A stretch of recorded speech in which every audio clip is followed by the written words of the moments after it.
The present purpose is to illustrate the decoding of the apparatus of the Biblia Hebraica series in relation to Deuteronomy 32:8, which appears to have a scribal improvement based on theological motivation. We'll begin by just brief grammatical comments. B'chanhel elyon goyim, b'chafrido b'nei adam, yatsev gevulot amim, la mispar b'nei Yisrael. So that's 4 lines: the A line, the B line, the C line, and the D line. Now, in the case of both the A and the B line, there is an infinitive construct in the Hifil. So, when Elyon, the Most High, apportioned the nations. When, and then there's gapping, and again it's another Hifil infinitive construct. When the separating by him, the sons of humankind. Then in the C line, we have a finite verb.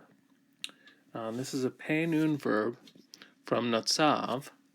And in this case, we again have a Hifil. We can see this marked with a patak under the prefix pronoun, and the dagesh shows the nun assimilated.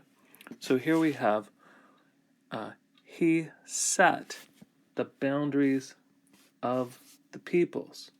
And then the D line is going to be our main focus, according to the number of the sons of Israel. The A, B, and C lines are each very parallel, especially in using 3 synonyms to refer to the nations, humankind, the peoples, respectively. And then the A and the B line, both very parallel by using a Hifil infinitive construct and a finite verb, but nonetheless, each of the first 3 lines very parallel in its idea. And then sort of the punchline is that all of this work that the Most High did to divide up the nations is in relation to his chosen people Israel in the NT version. And one final note, of course, this is an allusion in the Song of Moses here to what we would call Genesis chapter 11 and the story of using the languages to divide up the tower builders. Here's a page of BHK from Deuteronomy 32, the Song of Moses. The text itself represents the Leningrad Codex, which is the oldest complete Bible of the Masoretic tradition, and the text follows the manuscript as it stands. Then this edition includes in the margin Masorah Parva, which are from the Masoretic notations themselves in the manuscript. Then at the bottom of the page, there's 2 apparatuses. First is the lesser apparatus. That is there's a series of a list of variations in ancient witnesses, but they don't rise to the level of emendation.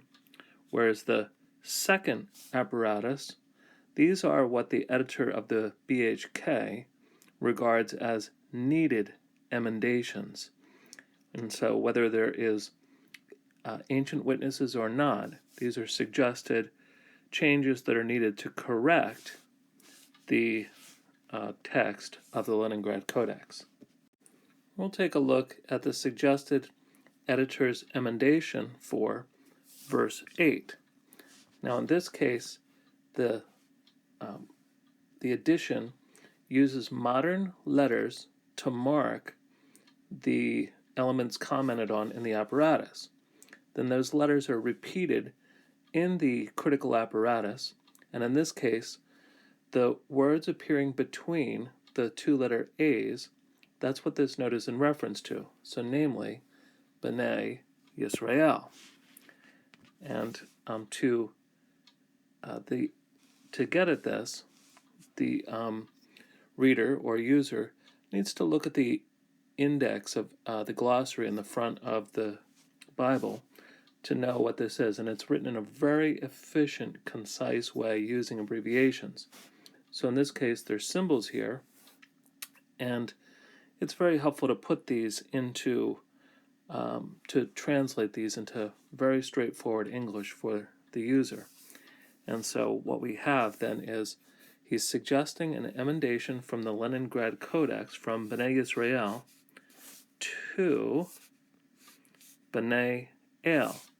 And notice only that the efficiency runs to the point that they only point changes. So assume the same pointing in the text if there's no pointing below in the note. That is, a change to sons of God or El, depending on how El is taken here. That is, using B'nai Elim, this is an unusual form of the term Elohim or El, and I guess they're borrowing this from Psalm 29:1, which uses this old form B'nai Elim for sons of God. And then notice there's three witnesses, says the editor. This change goes according to the Septuagint, that's the G, that is the Forlage, the Hebrew text before the Septuagintal translator, and the Old Latin Forlage, so that's the L, and Symmachus, that is one of the later Septuagintal traditions, all witness to B'nai Elim. The BHS is the next major edition in the Biblia Hebraica series, and much of it's laid out the same. There is the Masora Parva, printed in the margin. There's also the addition of some lists here to the Masora Magna, which are not actually printed in this edition, but in theory, the user could look these up in a separately published edition. The text continues to be the text of the Leningrad Codex, printed out, and then at the bottom of the page, there's just one apparatus, and included together are both lesser variations in ancient witnesses, as well as suggested emendations to correct the Masoretic tradition represented in the Leningrad Codex. The BHS apparatus continues to be devoted to extreme brevity, and there is a use of both Latin abbreviations and also sigla for the witnesses. And so the user has to consult probably one of the glossaries in the front that turns these into English words to figure out how to decode the apparatus of the BHS to see what the editor is saying. While the BHK only had one suggested emendation, notice there's actually 4 notes, and so the one we're looking at is the 4th note in the critical apparatus in the BHS. And so again, what we're focused on is between the 2 letter Ds in the BHS, B'nai Yisrael. And so with reference to that, we find this notation between the with the vertical lines on either side dividing up the different text notes. So the implication here is that this note relates to offering an alternative instead of what is written in the Masoretic tradition in the Leningrad Codex.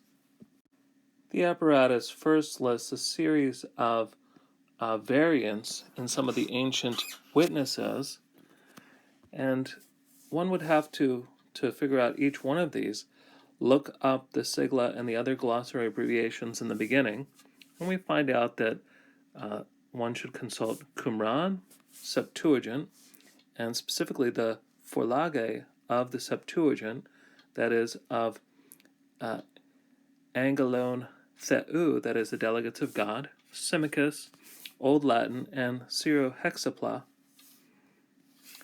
And then there's this Latin abbreviation which says probably correctly read, that is, these various witnesses probably correctly each had B'nai El, that is, sons of God, or El, or B'nai Elim. And again, the only pointing that is done in the apparatus is changes what is necessary.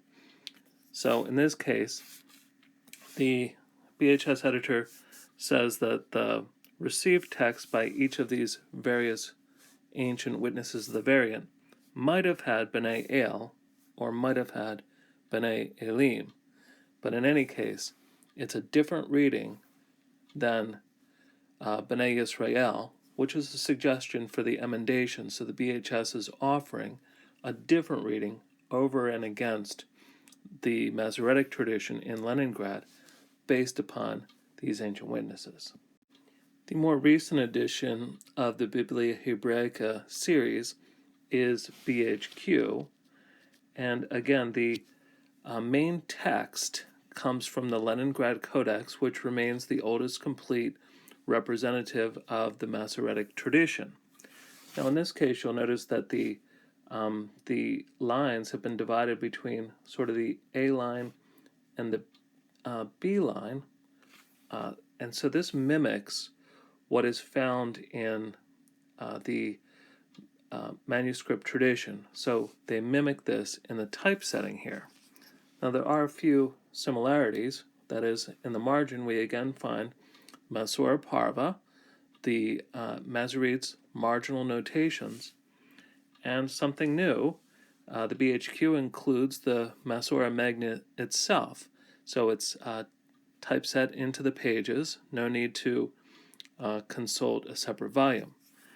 And then at the bottom of the page, just a single apparatus, but a very large apparatus in some cases. In this page, much longer, up to half the page. And so we're going to focus on the note relative to the final part of verse 8. And BHQ no longer puts modern letters to mark the notes at the bottom of the page. So instead, in the apparatus, the terms in the verse that are being commented on are listed. So again, on this verse, it's B'nai Yisrael, and so in this case, there's 3 different comments, actually 4, and they are divided by vertical lines. And then the double vertical lines at the end means that we're going to get the editor's opinion. So the first 3 notes are discussion of different ancient witness situations, and the last note is the editor's point of view. And in several cases, you'll notice there is a parenthetical abbreviation, which the editor gives his point of view in this case over the note being discussed. So in the case of this first note, what we have when we look at the indexed glossary at the front is the editor regards the first as an emendation by ancient scribes.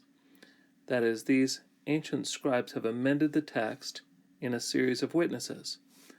So that these witnesses to B'nai Yisrael include Samaritan Pentateuch, Aquila, Theodotion, Symmachus, Vulgate, Sirach, and then the parenthetical notation here refers to a tradition in Targum Pseudo-Jonathan, so that is a plus, as well as witnesses in Targum Onkelos, Neophiti, fragment Targums.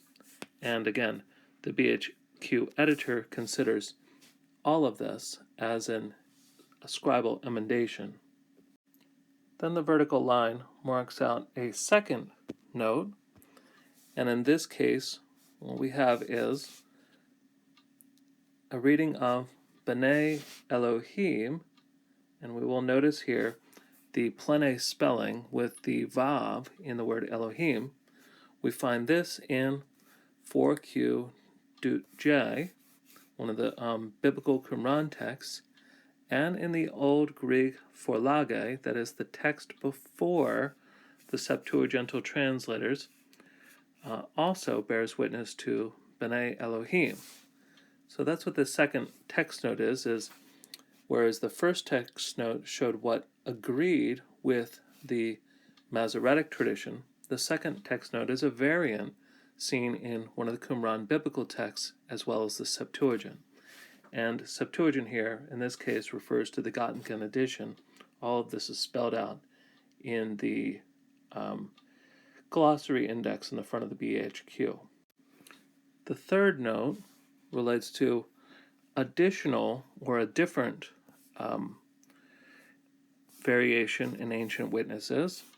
And in this case, there's this term, abbreviation for what the BHQ editor regards as a scribal euphemism for exegetical reasons. So what he's referring to here is the term angelon theou, delegates of the Lord, can be seen in a number of the Septuagintal witnesses. So simply put, the Forlage of the Old Greek manuscript witness to angelon theou, which is really a euphemism to sons of God. So delegates of God instead of sons of God, which is in the older version, the original translation of the Septuagint. So in this case, it points to the Septuagint, the Forlage originally having this, and then later a theological euphemism changes huios theou to angelon theou. Then finally, the editor puts the double marks.